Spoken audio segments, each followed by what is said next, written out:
ಅಫ್ಜಲ್ಪುರ ತಾಲೂಕಿನಲ್ಲಿ ಬರುವ ಸಕ್ಕರೆ ಕಾರ್ಖಾನೆಯು ಕಬ್ಬನ್ನು ಕಾನೂನು ಬಾಹಿರವಾಗಿ ಕಬ್ಬು ಒತ್ತುವಳಿ ಮಾಡುತ್ತಿದ್ದಾರೆ. ಕೆಪಿಆರ್ಎಸ್ ಸಕ್ಕರೆ ಕಾರ್ಖಾನೆಯು ಯಾವುದೇ ಪರವಾನಗಿ ಪಡೆಯದೆ ಕಾರ್ಖಾನೆ ಪ್ರಾರಂಭ ಮಾಡುತ್ತಿದೆ ಎಂದು ಜಿಲ್ಲಾ ಕಾರ್ಯದರ್ಶಿ ಕಬ್ಬು ಬೆಳೆಗಾರರ ಸಂಘದ ಧರ್ಮರಾಜ ಬಿ ಸಾಹು ತಿಳಿಸಿದರು. ಕಲಬುರಗಿಯಲ್ಲಿ ನಡೆದ ಪತ್ರಿಕಾಗೋಷ್ಠಿಯನ್ನು ಉದ್ದೇಶಿಸಿ ಮಾತನಾಡಿದ ಅವರು, ಯಾವ ಹಳ್ಳಿಗಳು ತನ್ನ ಸೇವಾ ವ್ಯಾಪ್ತಿಯಲ್ಲಿ ಇದೆ ಎಂಬುದನ್ನ ಎಲ್ಲಿಯೂ ಸರ್ಕಾರದ ಗಮನಕ್ಕೆ ಹಾಗೂ ಜಿಲ್ಲಾಡಳಿತದ ಮತ್ತು ರೈತರ ಗಮನಕ್ಕೆ ಮಾಹಿತಿ ಒದಗಿಸಿರುವುದಿಲ್ಲ. ಕಾನೂನು ಬಾಹಿರವಾಗಿ ಆಳಂದ ತಾಲೂಕಿನಲ್ಲಿ ಇರುವ ಎನ್ಎಸ್ಎಲ್ ಸಕ್ಕರೆ ಕಾರ್ಖಾನೆಯ ಕಾರ್ಯವ್ಯಾಪ್ತಿಯಲ್ಲಿ ಬರುವ ಆಳಂದ ತಾಲೂಕಿನ, ಕಲಬುರಗಿ ತಾಲೂಕಿನ ಮತ್ತು ಅಫ್ಜಲ್ಪುರ ತಾಲೂಕಿನ ಕಬ್ಬನ್ನು ಒತ್ತುವಳಿ ಮಾಡುತ್ತಿದೆ. ಇಲ್ಲಿಯವರೆಗೆ ಕಬ್ಬನ್ನು ನುರಿಸುವ ಬಗ್ಗೆ ಜಿಲ್ಲಾಡಳಿತದಿಂದ ಯಾವುದೇ ಕಾರ್ಯವ್ಯಾಪ್ತಿ ಪರವಾನಗಿಯನ್ನು ಪಡೆದುಕೊಂಡಿರುವುದಿಲ್ಲ. ಇಂಥದ್ದೊಂದು ಅನಧಿಕೃತ ಸಕ್ಕರೆ ಕಾರ್ಖಾನೆಯಾಗಿರುತ್ತದೆ ಎಂದು ತಿಳಿಸಿದರು. ಮೂಲತಃವಾಗಿ ಎನ್ಎಸ್ಎಲ್ ಸಕ್ಕರೆ ಕಾರ್ಖಾನೆ ಹೈದರಾಬಾದಿನ ಕಾರ್ಖಾನೆ. ಈ ಕಾರ್ಖಾನೆ 2010ರಲ್ಲಿ SSKN ಅಂದರೆ ಸಹಕಾರಿ ಸಕ್ಕರೆ ಕಾರ್ಖಾನೆ ನಿಯಮಿತ ಬುಸ್ತರಿಂದ 30 ವರ್ಷದ ಅವಧಿಯವರೆಗೆ ಲೀಸ್ ಪಡ್ಕೊಳ್ತು. 30 ವರ್ಷದ ಅವಧಿಗೆ ಲೀಸ್ ಪಡ್ಕೊಂಡ್ಮೇಲೆ ಲೀಸ್ ಕೊಡುವ ಸಂದರ್ಭದಲ್ಲಿ ರಾಜ್ಯ ಸರ್ಕಾರ, ರೈತ ಪ್ರತಿನಿಧಿಗಳು, SSKN ಕಾರ್ಯವ್ಯಾಪ್ತಿಯಲ್ಲಿ ಬರುವ ಷೇರುದಾರ ಒಳಗೊಂಡಂಥ ಒಂದು ಕಮಿಟಿ ನೇತೃತ್ವದಲ್ಲಿ, ರಾಜ್ಯ ಸರ್ಕಾರ ನೇತೃತ್ವದಲ್ಲಿ ಒಂದು ಕಮಿಟಿ ಮಾಡಿ NSL ಕಂಪ್ನಿಗೆ 30 ವರ್ಷಗಳ ಅವಧಿಗೆ ಬಾಡಿಗೆ ಕೊಡ್ತು. ಬಾಡಿಗೆ ಕೊಡೋ ಸಮಯದಲ್ಲಿ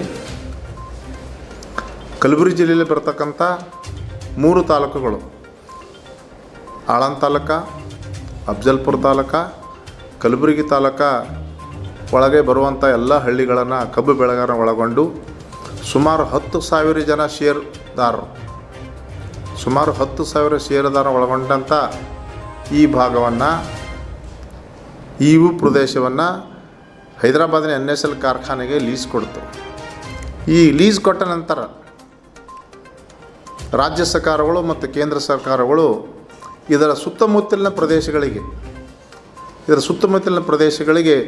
ಬೇರೆ ಬೇರೆ ಹೊಸ ಕಾರ್ಖಾನೆ ತೆಗೆಯಲು ಅನುಮತಿ ಕೊಟ್ಟಿರ್ತಾರೆ.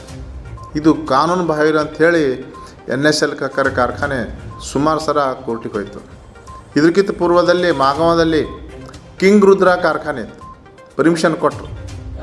ಕಿಂಗ್ ರುದ್ರ ಪ್ರೆಸ್ ನೋಟಲ್ಲಿ ಕಿಂಗ್ ರುದ್ರ ಪರ್ಮಿಷನ್ ಕೊಟ್ಟರು.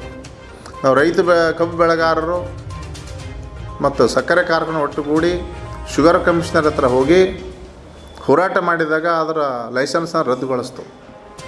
ಈಗ ಅದೇ ರೀತಿಯಾಗಿ ಅಫ್ಜಲ್ಪುರ ತಾಲೂಕಿನಲ್ಲಿ ಬರ್ತಕ್ಕಂಥ KPR ಶುಗರ್ಸ್ ಕೂಡ ಒಂದೇ ರಾತ್ರಿಯಲ್ಲಿ ರಾಜ್ಯ ಸರ್ಕಾರ ಸಹಿ ಮಾಡಿ KPR ಸಕ್ಕರೆ ಕಾರ್ಖಾನೆ ಲೈಸೆನ್ಸ್ ಜಾರಿಗೊಳಿಸಿದೆ. 100% ಅನಧಿಕೃತವಾಯಿತು, ಲೈಸೆನ್ಸ್ ಇರಲಾರ್ದ ಕಾರ್ಖಾನೆ. ಅದರ ಸಲುವಾಗಿ ಅವರು ಕೋರ್ಟಿಗೆ ಹೋದ್ರು, ಕೋರ್ಟ್ ಅವರಿಗೆ 325 ಕೋಟಿ ರೂಪಾಯಿ ಫೈನ್ ಆಗ್ತು, ಸಕ್ಕರೆ ಜಪ್ತಿ ಮಾಡ್ತು. ಮತ್ತವರು ಹೈಕೋರ್ಟಿಗೆ ಹೋಗಿ, ಸುಪ್ರೀಂ ಕೋರ್ಟಿಗೆ ಹೋಗಿ ಈ ಪರ್ಮಿಷನ್ ಏನು ತೊಗೊಂಬಂದಾರ, ಸುಪ್ರೀಂ ಕೋರ್ಟ್ ಅಲಾಟ್ಮೆಂಟ್ ಮಾಡಿದ ಒಂದು ಜಜ್ಮೆಂಟ್ ಕಾಪಿ ಮಾಡ್ತು, ಹೈಕೋರ್ಟಿಗೆ ಕಳಿಸಿದ್ದೀವಿ ಸಪ್ಲಿಮೆಂಟ್ರಿ ಆಗಿ. ಅದು ಅಲ್ಲಿ ಬರಲಾರ್ದಂದರೆ ಅಲಾಟ್ಮೆಂಟ್ ಮಾಡ್ತೀಗ. ಆಳಂದ ತಾಲೂಕಿನಲ್ಲಿ 129 ಹಳ್ಳಿಗಳು, ಅಫ್ಜಲ್ಪುರ ತಾಲೂಕಿನ 53 ಹಳ್ಳಿಗಳು, ಕಲಬುರಗಿ ತಾಲೂಕಿನ 49 ಹಳ್ಳಿಗಳಲ್ಲಿ ಮಾತ್ರ ನಮಗೆ ಬಿಟ್ಟು ಕೊಟ್ಟು ಉಳಿದವನು ಅವಳು ಒಯ್ಬೇಕು ಅಂಥೇಳಿ KPR ಸಕ್ಕರೆ ಕಾರ್ಖಾನೆಗೆ ಒಯ್ಬೇಕಂತೇಳಿ ಆರ್ಡರ್ ಮಾಡ್ತು. ಆದರೂ ಕೂಡ KPR ಸಕ್ಕರೆ ಕಾರ್ಖಾನೆ ಪ್ರೆಸೆಂಟಾಗಿ ಪ್ರತಿದಿನ 5,000 ರಿಂದ 6,000 ಟನ್ನ NSL ಕಾರ್ಯವ್ಯಾಪ್ತಿಯಲ್ಲಿ ಬರ್ತಕ್ಕಂಥ ಕಬ್ಬನ್ನು ದಿನಾಲು ಸರಬರಾಜು ಮಾಡ್ತಾಯಿದೆ. ಅಮೃತ ಸ್ಪರ್ಶ ಮಲ್ಟಿ ಸ್ಪೆಷಾಲಿಟಿ ಆಸ್ಪತ್ರೆ ಕಲಬುರಗಿ. ಮೂಳೆ ನರರೋಗಕ್ಕೆ ಅಮೃತ ಸ್ಪರ್ಶ ಮದ್ದು. ಖ್ಯಾತ ವೈದ್ಯ ಪ್ರಶಾಂತ್ ಇಡಿ ಅವರ ಕಳೆದ 10 ವರ್ಷಗಳ ಸಾರ್ಥಕ ಸೇವೆ, ಖ್ಯಾತ ಅನುಭವಿ ವೈದ್ಯರ ತಂಡದಿಂದ ಚಿಕಿತ್ಸೆ.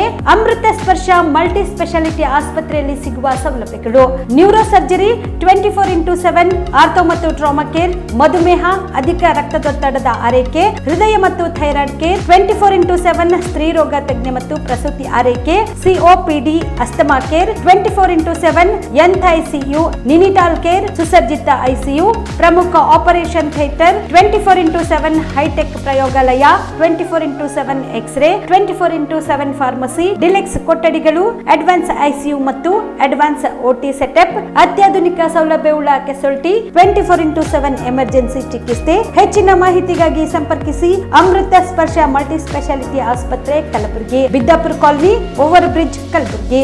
ಸಂಪರ್ಕಿಸಿ 6366662523.